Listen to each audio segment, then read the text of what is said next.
Ogulo Arnold Mark, and this is going to be a 30 minutes long bulletin. So without further ado, let's get straight into it.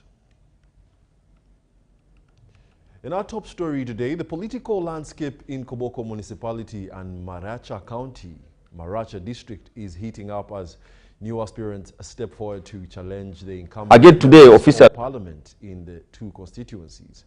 In Koboko Municipality, the current mayor, Wilson Sanya, who also serves as the president of the Urban Authorities Association of Uganda, has declared his intention to contest against Charles Ayume, the sitting MP for Koboko Municipality. Now in Maracha County, youthful aspirant Uhuru Nelson has emerged to challenge FDC's Dennis Lee Oguzu. Nelson is strategizing to shift the constituency's political allegiance toward the National Resistance Movement Party. Let's have a look at the details. Again today, officially, I want to declare specifically to the people of Koboko Municipality that I have been the mayor for Koboko Municipality for 10 years, 2 terms. And I have done my level best to be able to do what I can do. I wrote a manifesto. I have a manifesto which I wrote. It is in record, it's on paper, I moved with it. I've implemented my manifesto 98%. And you can feel it. Everything I said in 2021, you can feel, you can take a photo next to it, it's there. And the people of Koboko know it. I did the president for 2 terms. I can go back and win UAE president. I can come back and win the mayor. But I think it's time for us to leave to the younger people to take. I've groomed a number, in the 10 years, I've groomed a number of young people to look at my leadership styles. And they are all ready to come and take over. So I think I need to create a space here. It's now time for me to lobby from within the government. There are other offices I've gone to. I could not be given audience. Simple that say, where's your MP? I've tried to look for some things, where's your MP? But when I call, I don't get that response that is needed from some of these brothers and sisters who are in the parliament. My agenda is the question of what can I do to make Koboko what I want it to be done. I want Koboko to become a city. There's going to be question of border cities at one point. I have spoken in my campaigns, I've spoken in the public. I said Koboko is a municipality, but we need to develop like a city. Because I stood because of people's demand, not because I want Oguzu not to be there, no. All we want is change in Maracha, which change must be positive. But for now, I think the first or the primary goal we have is to first of all paint Maracha yellow. So by Uhuru coming in game, I think, yeah, we are painting it yellow, not because it is the ruling party, but because we see a lot of potential in yellow, in movement, and that I think Maracha is missing out. I think through me, through NLM, if we cooperate, we shall bring the change we want together. And in more news, the race to fill the Kawempe North parliamentary seat is underway following the passing of MP Mohamed Sejerinya earlier this year. The Electoral Commission has released the election roadmap with political parties fielding candidates and some individuals running as independents. Now, among the contenders is Kaweya Chigongo Samuel, a staunch NRM supporter. The by-election is set for March, and at least 16 candidates from various affiliations have expressed interest in replacing the late Mohamed Sejerinya, who passed away on January 9th. The Electoral Commission has scheduled the election for March 13th. More details in this report. And you find that if the plan has been overtaken by events, what do? You strategize for plan B. Plan B does not include my coming as independent. Why? It will spoil my future contestation as a chairman, national chairman, NRM. It will spoil my chances. I will wait. However, if this press conference is overtaken by event, because I have not I've not been briefed, I'm not privy to that information. I'll proceed nevertheless until the end of this press conference. Now, if it is overtaken by event, I am a person who's supposed to be disciplined because I want to be the chairman NRM, and I have to keep discipline. So I will accept the consequence of my delay. So I will get a chance to promote voluntary work among the youth. There are very many young people in Uganda who do not know what to do. Now, if you come up and train them in voluntary service or voluntary work. It makes them become patriots and good servants, servants of the country. So they will even help me in the cleaning, cleaning process of the constituency. Uganda deserves value for money. So in my oversight role as Member of Parliament, Kawempe North, I'll do the oversight because of my commitment and amid these complexities. Now, when you try to do oversight, sometimes you may be blocked. You've had issues where MPs go to a project and then they are blocked. Amidst all those complexities, I will be able, because of my commitment and desire to make Uganda better and the desire to become a president of Uganda, everybody will know that that guy, his purpose is to make Uganda better. And with that, I will make sure that Uganda gets value for money. Then, this will help me raise profile. Hello Ugandans, fellow Ugandans, and Kawempe North constituents. The Permanent Secretary, Ministry of Water and Environment, Alfred Okidi, has disclosed that heavy penalties will be imposed on polluters to curb environmental degradation. This was during the 11th Joint Regional Policy Steering Committee meeting for projects and programs under the Lake Victoria Basin Commission going on in Kisumu City, Kenya. For a job very well done. And then as we are coming up with a rescue system that will integrate technology that is having a hotline, so that when there is distress in the lake, we will be able to get a response from the relevant agencies. And this is a program that is implemented by the 3 member states, courtesy of LVBC, which is championed the resource mobilization. We are also looking at now improving the sanitation. Phase 1 of the project, which is nearly complete, which is nearly about to start, of 30 million euros, is also under design, and the beneficiary towns of Kisumu, Mwanza, and also Kampala are also part of that program. Permanent secretaries and principal secretaries and the under secretaries, they have discussed and approved and they give directive to the Commission. They have discussed a number of programs, policy guiding documents, and the projects. In general, they have certified with the performance that we are doing, strategic action we are taking toward abating pollution, combating effects of climate change, and also supporting ecosystem and our people. Project, it is about safety of our people on the lake, and really we want to make sure that our people do not lose their lives or properties unnecessarily in this common shared resource. We want to make it safer, make it more productive for our people. The biggest challenge is for Lake Victoria is the pollution, which we need to curb and curtail, and the sanitation component and the catchment management in the basin is what is going to help us. And this is a responsibility individually, country-wise, and regionally.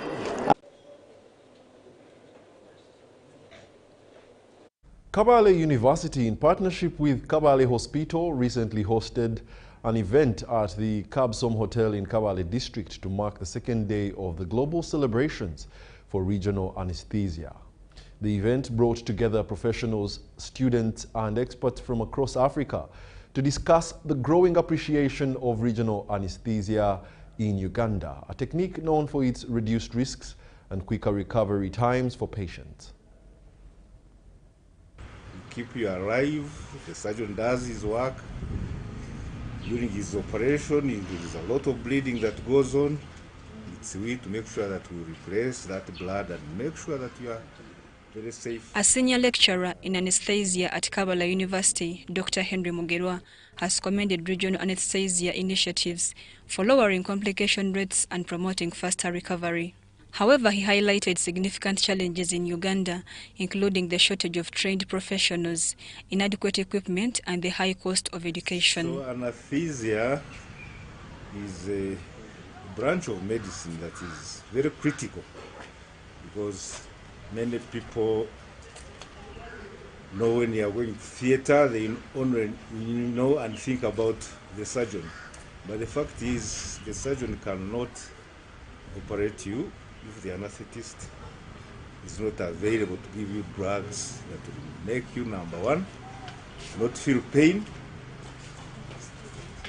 but equally important to make sure that you are very safe. He appealed to policymakers to offer scholarships for talented students from disadvantaged backgrounds and increase funding for training and essential resources.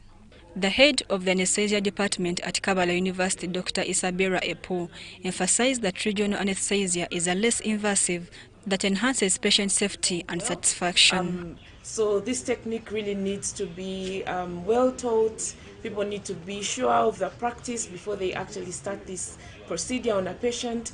Patients need to have the information so they can choose rightfully between having a general anesthetic or a regional anesthesia.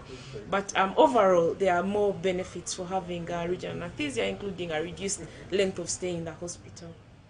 She too called for government to support and address equipment shortages and the need for more trained professionals. Local healthcare workers such as Jane Kamariza and Grace Businje from Kabale Hospital expressed concerns about the risks of traditional anesthesia methods, including patients sometimes being in a coma for up to 12 hours. In contrast, regional anesthesia is seen as a safe and less intimidating. In the absence of the right equipment, of the right needles, of the right drugs, you end up having a patient who would have benefited from a regional anesthesia eventually ending up having a general anesthesia. And yet, if these products were available as required as per the volume of surgery, you would find that patients would be worked on, would have a more pain-free postoperative period, and would even probably have a reduced length of stay in the hospital.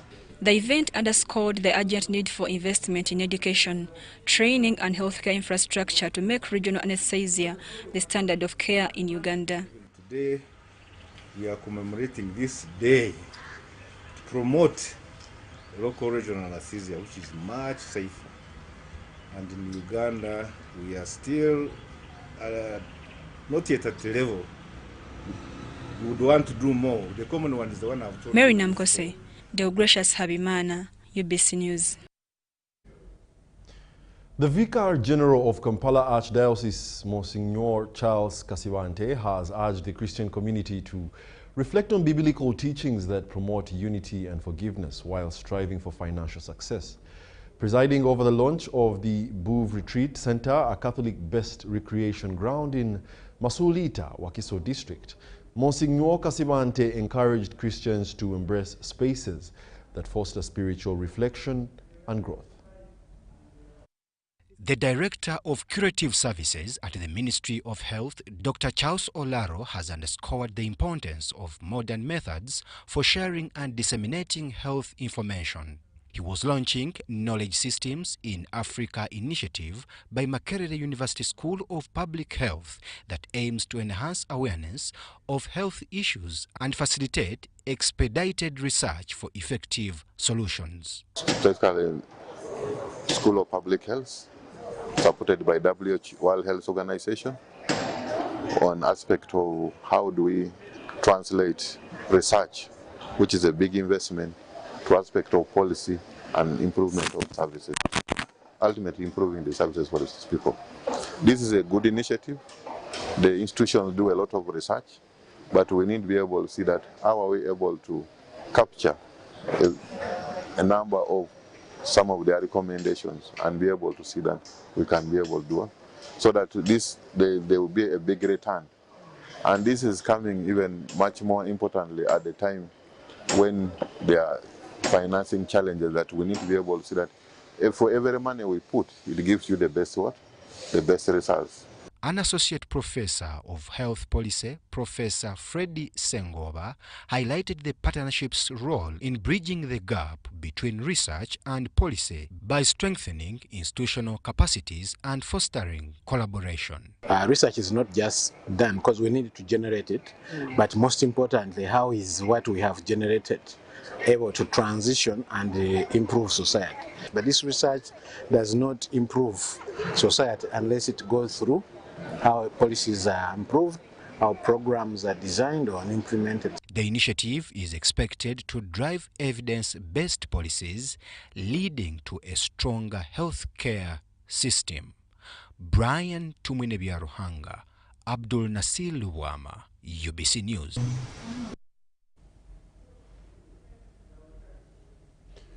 Furthermore, the Vicar General of Kampala Archdiocese the Vicar General of Kampala Archdiocese, I beg your pardon,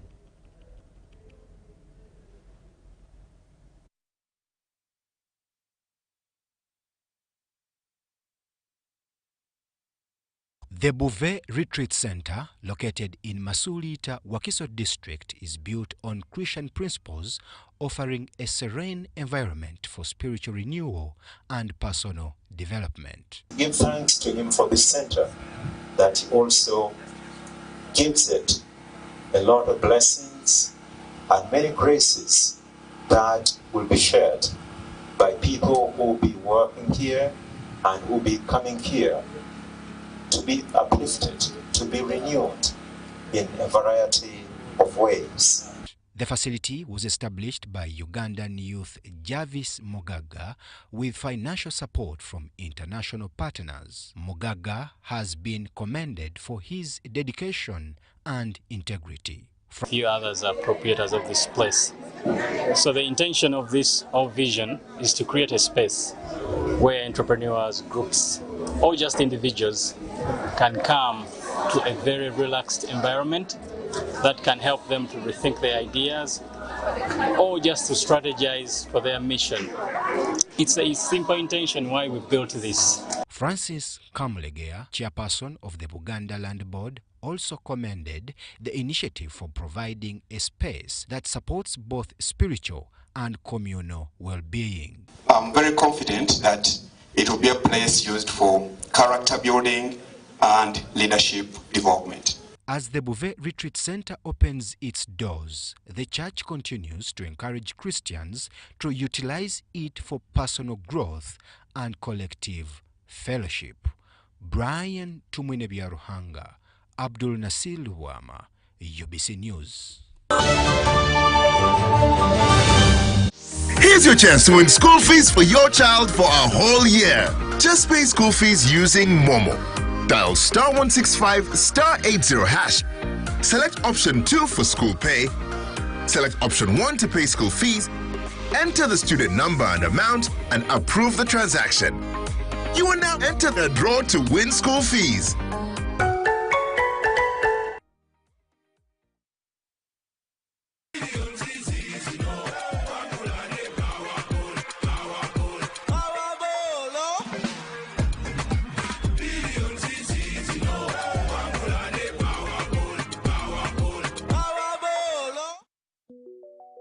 Government of Uganda presents Post Buses in Uganda, operated by Posta Uganda. We specialize in professional transport, courier and vehicle hire services across Uganda. Our routes include Kampala Masaka Mbarara Kabale Chisoro, Kampala Mukono Jinja Mbale via Tirinyi Road Soroti Lira, and Kampala Luwero Kamudini Gulu Kitgum. Our main offices are located at the Post Office Head Office on Kampala Road, with booking services available at counters 23 and 24 at the General Post Office. You can also book at designated district post offices along our routes. For inquiries or bookings, please contact us on 0751 684 184. Posta Uganda. We deliver trust.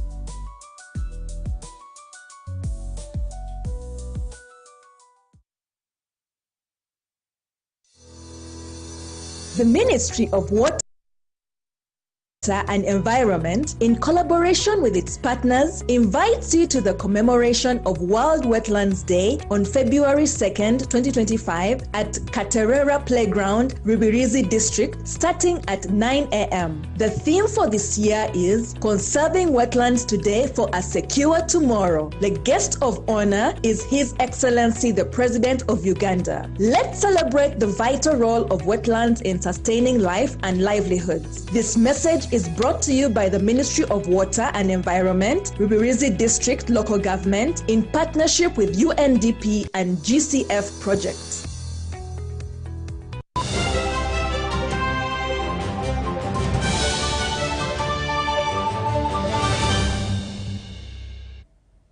Welcome back. You're still watching the Lunchtime News broadcasting from Nile Avenue. Now, allow us to refresh your mind with a story that we relayed earlier, where the Vicar General of Kampala Archdiocese, Monsignor Charles Kasibante, urged Christians community to reflect on biblical teachings that promote unity and forgiveness while striving for financial success. Of course, he was presiding over the launch of the Buve Retreat Center, a Catholic-based recreation ground in Masulita, Wakiso district. Now, in more news, the first school of quantum artificial intelligence in robotics has been launched in Uganda and aims at improving agricultural production and the technology sector through transformative programs designed to revolutionize the country's agricultural landscape and address the gender gap in the tech industry. More details in this report. The Quantum School of Computing, Artificial Intelligence and Robotics will have a Sky Harvest Uganda component, a cutting-edge initiative that leverages advanced technology to modernize farming. By utilizing NASA satellite data and Skynet blockchain technology, Sky Harvest Uganda will provide farmers with real-time data on crucial factors like rainfall patterns, soil health, temperature, fluctuations and pest activity. And determine the time when the pests, we can see via satellite what pests are going to infect the crops and how their distribution. And we can use pesticides to kill those pests. If there are weeds which are growing with the crops, you want to remove the weeds. You can also use satellite data to do that. And then you can estimate the yield and the harvest.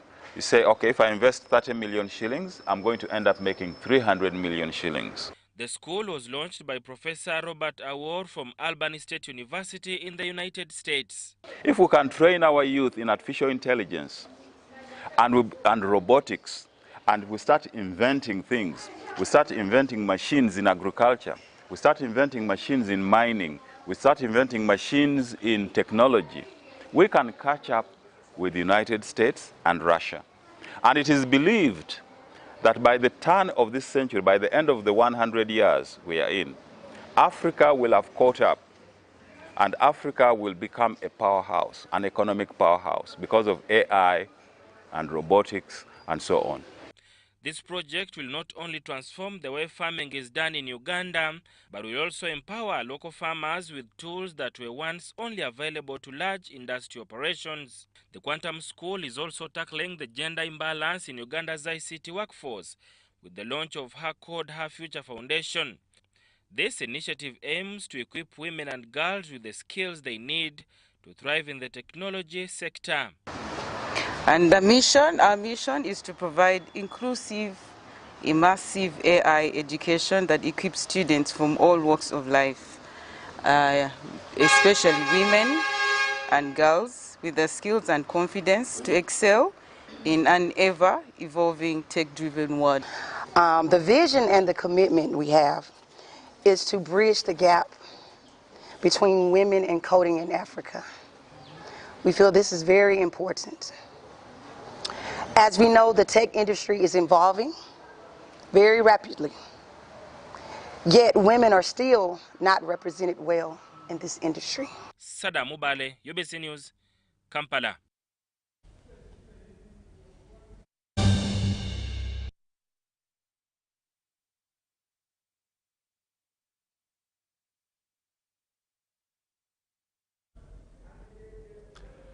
And that brings us to the end of our Lunchtime News Bulletin. Thank you for being a lovely audience. My name is Wadulo Arnold Mark, and from the production team, we do implore you to join us in our news bulletins later on in the evening. Good night.